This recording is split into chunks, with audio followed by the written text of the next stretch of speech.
आपको पता होता है कि क्रिकेट में खिलाड़ियों की संख्या 11 होती है। इसी प्रकार से हॉकी में भी खिलाड़ियों की संख्या 11 होती है, हमको पता होता है। और फुटबॉल में भी खिलाड़ियों की संख्या 11 होती है। एक आम आदमी को भी ये इंफॉर्मेशन पता होती है। लेकिन तमाम ऐसे खेल होते हैं जिसमें खिलाड़ियों की संख्या बिल्कुल अलग अलग होती है और हम में से बहुत कम लोगों को इसकी जानकारी होती है कि किस खेल में कितने खिलाड़ी हैं।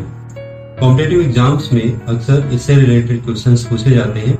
इस वीडियो में हम देखेंगे कि कैसे बहुत आसानी से हम वैल्यू मेथड और इमेजिनेशन पावर की हेल्प से किस खेल में कितने खिलाड़ी होते हैं, इसकी संख्या को, अलग अलग खेलों में खिलाड़ियों की संख्या को कैसे हम आसानी से याद कर सकते हैं।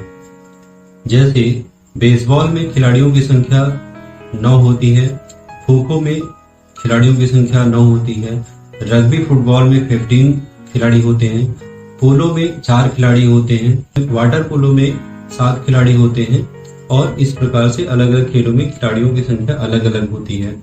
तो आइए हम देखते हैं कि कैसे इस तरह की लिस्ट को हम आसानी से बिना रटे हम कैसे याद कर सकते हैं by using value method and the power of imagination.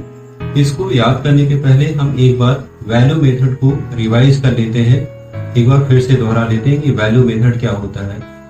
जैसा कि आपको पता है कि वैल्यू मेथड में 1 को कहा जाता है एक किंग, 2 को एक कपल, 3 को गांधी जी के 3 मंदिर, 4 को कार और 5 को 5 पांडव। तो आइए इसको एक बार हम फिर से रिवाइज कर लेते हैं।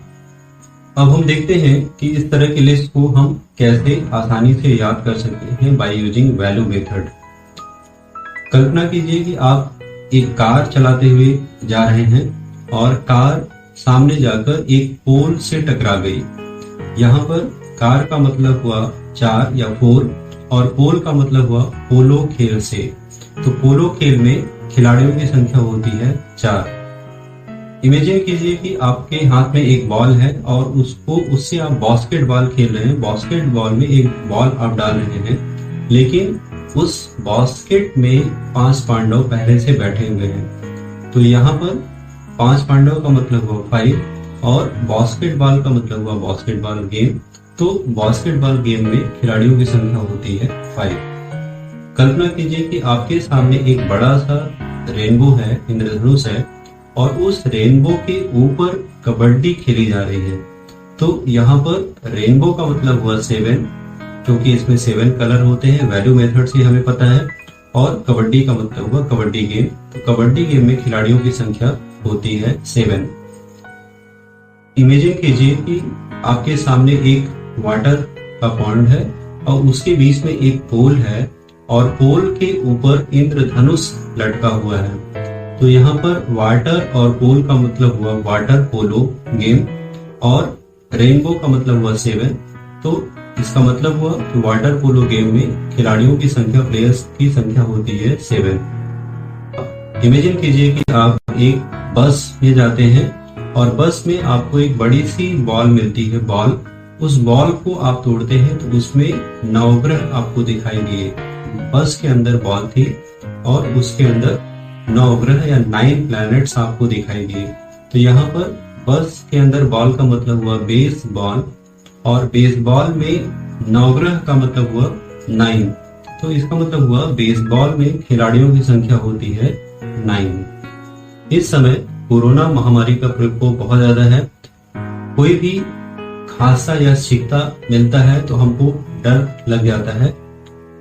कल्पना कीजिए कि आपके सामने एक इंसान है और वो खो खो करके खांस रहा है, बहुत तेजी से खो खो कर रहा है। और जैसे ही वो खो खो करता है 9 ग्रह प्रकट हो जाते हैं, 9 प्लैनेट्स प्रकट हो जाते हैं। तो यहाँ पर खो खो का मतलब हुआ खो खो गेम और 9 प्लैनेट्स का मतलब हुआ 9। तो खो खो गेम में खिलाड़ियों की संख्या होती है 9 या 9। इमेजिन कीजिए कि आप अपने फ्रेंड रवि के साथ फुटबॉल खेल रहे हैं और वो फुटबॉल को इतनी तेजी से मारता है कि जाकर 15 अगस्त का एक प्रोग्राम हो रहा है, वो फुटबॉल वहां पर जाके गिरती है।